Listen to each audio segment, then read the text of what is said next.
Assalamu alaikum warahmatullahi wabarakatuh. Students, today our topic is mass of earth, ज़मीन का मास. How to drive mass of earth, ज़मीन का मास कैसे निकाला जाए. तो ज़मीन का मास निकालने के लिए we use Newton's law of gravitation. हम न्यूटन का लॉ ऑफ ग्रेविटेशन इस्तेमाल करते हैं. ठीक है. अब आप फ़र्ज़ कर लें कि कोई मास है m, वो जिस्म की सतह के ऊपर पड़ा हुआ है. फ़र्ज़ कर लें. ठीक है. Suppose that a mass is placed on the surface of the अर्थ. ठीक है. सरफेस ऑन द अर्थ, ज़मीन की सतह के ऊपर पड़ा हुआ है. ठीक.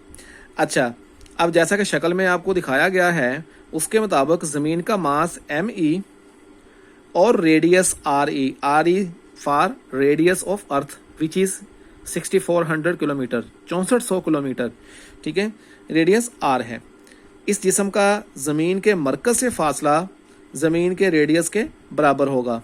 देखें ना, वो सतह के ऊपर पड़ा हुआ है, तो सतह से लेके ज़मीन के मरकज़ तक रेडियस ऑफ अर्थ होता है. तो उसका फासला जो मास है, मास का फासला जो है वो इसके R के बराबर होगा, मतलब रेडियस ऑफ अर्थ के बराबर ही होगा. ठीक है. अच्छा, ग्रेविटेशन के कानून के मुताबिक उस पर अमल करने वाली जो फोर्स होगी वो can be calculated with the help of this formula. Formula क्या है? F is equal to G for gravitational constant, M for mass of the object, ME for mass of the earth जो मालूम करना है हमने, and R radius of the earth. अगर यहाँ पर ये जिस्म जो है ये इस जगह पे होता, सपोज दैट इस जगह पे होता, तो फिर ज़मीन के मरकज से ज़मीन की सतह तक R होना था. R से लेके वहां तक जो फासला होना था, कल भी मैंने बताया था, उसको हमने S से ज़ाहिर करना था, R प्लस S से ज़ाहिर करना था. लेकिन क्योंकि जिस्म ज़मीन की सतह के ऊपर पड़ा हुआ है, that's why here distance between जो ज़मीन की सरफेस है और ज़मीन का मरकज़ है उसके दरमियान में जो डिस्टेंस होगा वो R स्क्वायर से ही हम डिनोट करेंगे. हमें पता है, as we know that, force बराबर होती है वेट के. वेट यानी कि वेट एक ऐसी फोर्स है जिसके तहत किसी भी चीज़ को ज़मीन अपनी जानब खींच रही होती है. तो force can also be equal to mg. ma भी होता है, mg भी होता है. m for mass and g for gravity. ठीक है.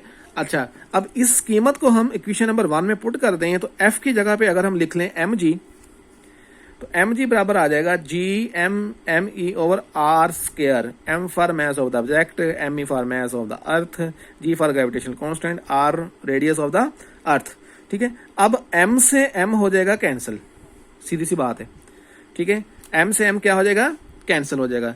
जब M से M कैंसिल होगा तो remaining equation will be come, तो बाकी इक्वेशन क्या बन जाएगी? M से M cancel is equal to GME over R square. जब आप इसको कैलकुलेट करेंगे तो ME की कीमत निकालनी है तो R स्क्वायर तो मल्टीप्लाई होकर इधर चला जाएगा और G डिवाइड होकर इधर चला जाएगा. Then the equation becomes mass of earth will be equal to R square G over G. Small g for gravity, capital G for gravitational constant. अब इनकी कीमतें हमें पता होनी चाहिए. हमें पता है कि R जो होता है वो होता है 6400 किलोमीटर, रेडियस ऑफ अर्थ. 6 या 4 0 10 की ताकत 6 साइंटिफिक नोटेशन में हमने इसको कन्वर्ट कर लिया. Gravity on surface of the अर्थ होती है 10 मीटर पर second. Gravitational constant is equal, पूरी कायनात में इसकी कीमत बदलेगी नहीं, ये यही रहेगी 6.673 by 10⁻11 newton metre square kilogram. ठीक है ना, पर किलोग्राम स्क्वायर. अच्छा, इन कीमतों को मास ME ऑफ द अर्थ यानी कि ज़मीन के मास के लिए can be determined on putting the values in equation 4. ये इक्वेशन 4 है बेटा, ये वाली इक्वेशन 4 है. इसमें आप R की कीमत, G की कीमत, G की कीमत लगा दें. लगाने के बाद हम मास ऑफ अर्थ निकाल सकते हैं. So that here is ME mass of earth, R की कीमत हमने यहां पे पुट कर दी, R फॉर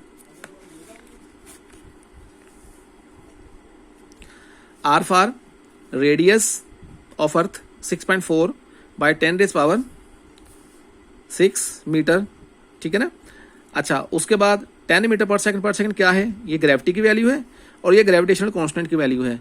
इन सब को कैलकुलेट किया, then mass of earth according to your book will be 6.0 by 10⁻24 kg. अगर आपसे कि पूछे ज़मीन का कितना मास है तो आप कहेंगे 6 × 10 की ताकत 24 किलोग्राम. यानी ज़मीन का मैस कितना होता है 6/10⁻24 किलोग्राम। अच्छा ये तो मैंने ज़मीन का बता दिया। If you want to calculate the mass of, चले मून कह लें, मैस ऑफ द मून, तो उसके लिए बेटा ये आपके सामने ये जो फार्मूला लिखा हुआ है, इसमें अगर आपको रेडियस ऑफ मून पता है, अगर मैं आपको बता दूं, चले मैं बता देता हूँ आपको, 1740 होता है। चले आपके लिए ये प्रैक्टिकली कह लें आप, प्रैक्टिकल वर्क में, यानी कि आप यही समझ लें कि आपके लिए ये एक होमवर्क ही है। आपको मैं बता देता हूँ रेडियस ऑफ मून, ज़मीन का अरदास, सॉरी चांद का अरदास, चांद का रेडियस होता है 1740 किलोमीटर। चांद पर ग्रेविटी की वैल्यू होती है तकरीबन 1.62 मीटर पर सेकंड। तो आपको रेडियस मैंने बता दिया 1740 किलोमीटर, ग्रेविटी मैंने बता दिया आपको 1.62 मीटर पर सेकंड ऑन मून, और ग्रेविटेशनल कांस्टेंट वो हर तरफ सेम होता है 6.673/10⁻11 न्यूटन मीटर स्क्वायर पर किलोग्राम स्क्वायर। उन दोनों की कीमतें पुट करने के बाद आप मुझे चांद का मास निकाल के दिखाइएगा, तो इस तरीके से आपकी प्रैक्टिस भी हो जाएगी। बेटा मैं आपको इसी को थोड़ा सा, ये सवाल तो खत्म हो गया वो, यानी कि आपका टॉपिक तो खत्म हो गया, लेकिन अगर आपको वो टॉपिक न्यूमेरिकल की सूरत में आ जाए कि मास ऑफ अर्थ निकाल के दिखाएं, ज़मीन का मास निकाल के दिखाएं, तो अगर आपको ज़मीन का मास का आ गया कि ज़मीन का मास निकाल के दिखाएं, तो ये कैलकुलेशंस मैं आपको दोबारा फिर बता देता हूँ। रेडियस ऑफ अर्थ 6400 किलोमीटर जो हो जाएगी 6.4/10⁻6 मीटर। ग्रेविटी ऑन अर्थ होती है 10 मीटर पर सेकंड। ग्रेविटेशनल कांस्टेंट होता है 6.673/10⁻11 न्यूटन मीटर स्क्वायर पर किलोग्राम स्क्वायर। ठीक है, फार्मूला हम यहाँ पे इस्तेमाल करेंगे मैस ऑफ अर्थ के लिए, डायरेक्ट फार्मूला आर स्क्वायर, बनाना नहीं पड़ेगा, डायरेक्ट लगा दें r²g/g, पुटिंग द वैल्यू 6.4/10⁻6, ठीक है, का होल स्क्वायर, आर स्क्वायर का स्क्वायर है ना, और साथ ग्रेविटी की वैल्यू लिख दी 10, नीचे आ गया ग्रेविटेशनल कांस्टेंट 6.673/10⁻11। ठीक है, अब आपने 6.4 का स्क्वायर लिया तो वो आ गया 40.96 40.96। ठीक है, और 6 को 2 से मल्टीप्लाई किया, 6 2 बार 12, यानी कि 10 की पावर 12 ओवर एक 10 की पावर ये भी है, तो 10 की पावर 13 हो जाएगा। ठीक है ना, 6 और 2 को मल्टीप्लाई कर दिया, तो ये आपने वो exercise number 2.4 and 2.3 mathematics 9th class में किया होगा, एक्सपोनेंशियल लॉज के बारे में।